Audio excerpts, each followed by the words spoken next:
Where I welcome to consider this. We begin with, should we trust Iran? High hopes for a breakthrough have sent world leaders to Geneva, but the excitement has been tempered by concerns the deal gives Iran too much, too little. President Obama, though, is optimistic. So we don't have to trust them. What we have to do is to make sure that there is a good deal in place from the perspective of us verifying what they're doing. We can test it. For more, I'm joined by Trita Parsi, the founder and current president of the National Iranian American Council. He's in our Washington, D.C. studio. And here in New York is Nathan Carleton, who served on the National Security Council during the George W. Bush administration. He is now with the nonprofit group United Against a Nuclear Iran. Great to have you both with us. Trita, I want to start with you. John Kerry's surprise trip to Geneva raised hopes for a deal, as did the fact that Russian Foreign Minister Sergei Lavrov is joining the talks on Sunday, as will the French, German, and British foreign ministers. Do you think we're going to have a deal that will be, as the president said, good for all the parties? I think we're probably 90% chance of having a deal. Clearly, it's going to be a good deal. I think some of this hysteria, particularly coming from folks who got us into Iraq, complaining about Obama doing something that could be problematic, I found it a little bit difficult to believe, to be completely frank with you. And also, it's not about trusting Iran, as the president said. In all of these type of circumstances, what you have to do is to create a deal in which the mechanism for verification is such so that you can trust the verification system, so that you know that if the other side is cheating, you can catch them at a very early stage. If this deal in its second phase causes the Iranians to agree to implement the additional protocol, then we have the best and most intrusive instrument at our disposal to make sure that the Iranians simply cannot cheat. But there's no doubt that a lot of people are upset. The White House let us know that President Obama actually called Prime Minister Benjamin Netanyahu of Israel to calm him down after he lashed out about the deal. Let's listen to that. I understand the Iranians are walking around very satisfied in Geneva. As well they should be, because they got everything and paid nothing. They wanted relief of sanctions after years of a grueling sanctions regime. They got that. They're paying nothing because they're not reducing in any way their nuclear enrichment capability. Nathan, with that kind of opposition from Israel, the Saudis are not happy. Members of Congress aren't happy. They say we're giving away the house. Do you think this deal can go through and be accepted? Well, you know, President Obama and the administration has a lot of power and authority here. If they want such a deal, it realistically will probably happen. I think the elephant in the room here is enrichment. The entire reason that the world is opposed to Iran's nuclear program is that they're enriching uranium at a high level. Best case scenario, the leaks. You know, we've heard about the terms of this deal. It seems they'll still be able to enrich uranium at high levels, and I think that's why you hear such concern. And we are hearing a lot of concern. Some members of Congress are making their voices heard. House Majority Leader Eric Cantor put out a statement on Friday that read, "Any agreement that does not require the full and complete halting of the Iranian nuclear program is worse than no deal at all. The interim agreement under consideration appears to abandon the repeated and binding demands of the IAEA and UN Security Council for the full cessation of Iran's nuclear activities." Trita, as Nathan just said, that doesn't seem to be on the table. It seems, at least from what we've heard, that they will continue to allow Iran to enrich up to that 20% level that keeps it below nuclear weapon status. To the contrary, first of all, you cannot build nuclear weapons with uranium enriched at 20%. It's also not considered high level. It's called, no, that's not what I meant. But what I meant is that, but at least the conversation is that they're going to allow Iran to keep enriching up to that level, and at that level, you can enrich it quickly to a higher level that would then allow you to have nuclear weapons.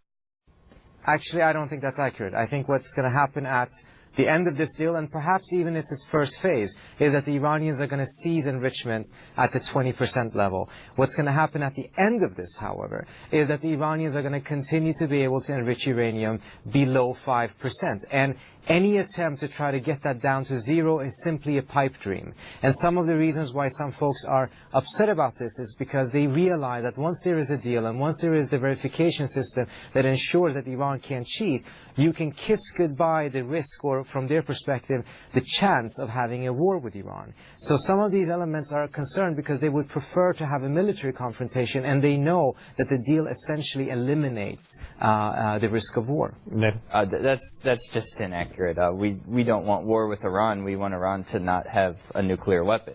And this idea that 20% enriched uranium is very low and not close to a weapon, that's not true. Uranium enrichment is not linear. Once you're at 20%, you're close to 90%. Once you're at 3.5%, it's very easy to get up to a high level. Let's step back here. The UN Security Council has not even said that Iran can enrich uranium at all. Very few countries in the world enrich uranium. This entire conflict is that the Iranians are trying to illegally enrich uranium. It's something they don't need, and the world has been trying to stop it. And it's very concerning that they would get the sanctions relief that they badly need when they're not even making that concession, which is what the UN Security Council has asked them to do numerous times. Let's get some facts straight here.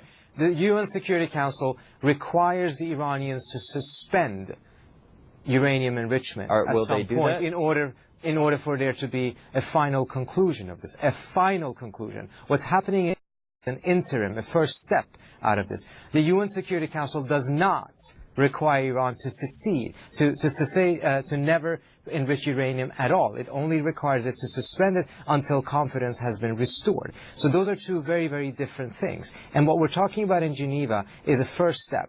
And I think at the end of the day, getting some sort of a solution to this in which we have the additional protocol implemented by the Iranians, in which they don't enrich uranium above 5%, is the best possible deal that can be achieved. It certainly is much better than anything that the Bush administration were even close to achieving. So this is a major milestone if there is a deal tomorrow. Does he have a point, Nathan? Because the hardliners in Iran really just don't want any limitations on enrichment. That's true, and they've asserted a right to enrichment, but that's something that they've asserted.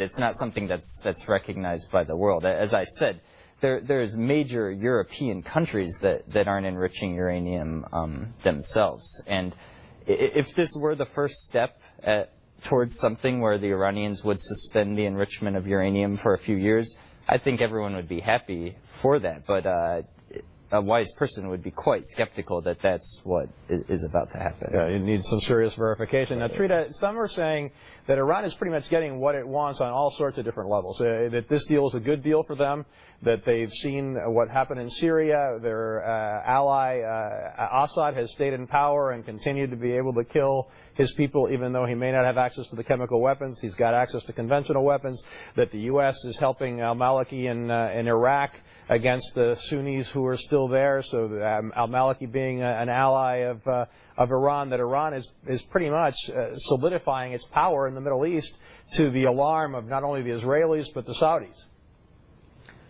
First of all, I think both the Iranians and the United States are going to win something from this deal, and that's actually absolutely essential. In order for any deal to be durable, it requires that both sides actually feel that they got something. Otherwise, the deal would not be durable because the other side would have all the incentives in the world to start cheating. So to make sure that this is something that actually can last, both sides need to feel that they're going to win. And the United States is certainly going to feel that it's going to win something, because by eliminating enrichment above 5% and having the right verification process in place, President Obama essentially has prevented an Iranian nuclear bomb. Well, secondly, I think it's also very important to understand one thing. The vast majority of the world would like to see a peaceful resolution to this and will be in support of this. The only two countries that are having a public tantrum about this right now is Saudi Arabia and Israel. That is not the entire world. No, and you have a point, and I hope you're right about the 5%, because a lot of what I've read is that they're still talking about allowing it up to 20%. But we'll see. I don't think the United States will agree to a deal that has the Iranians continuing to enrich uranium above 5%, at least not at the last stage. Whether it will happen in the interim is a different matter, but even then I don't think that's going to happen. Now, you keep hearing stories about how the sanctions have really had a strong effect on Iran, references to people becoming involuntary vegetarians because they can't get meat. Now, today there was a report in the Daily Beast released that said that the U.S. government has all but stopped the financial blacklisting of entities and people that help Iran evade international sanctions since the election of President Husseini back in June. The Treasury Department has not denied that they may have already been loosening some of these sanctions in advance. Your response to that? Well, these are separate issues. The Treasury Department is primarily going after individuals that are profiting off and of companies business that are with negotiating Iran. or doing deals with Iran. It's not as focused on these, Iranian people and the problems that they're suffering at a more grassroots level. But doesn't it the willingness of the administration to negotiate with Iran before the fact, before we knew anything about President Rouhani and his big charm offensive? There's no doubt about it. You could go back to President Obama's inauguration. He believed that his predecessors had approached this the wrong way, and he really wanted to extend an olive branch to the Iranians. It didn't work out well under Ahmadinejad, but for better or worse, things are happening since Rouhani has been elected.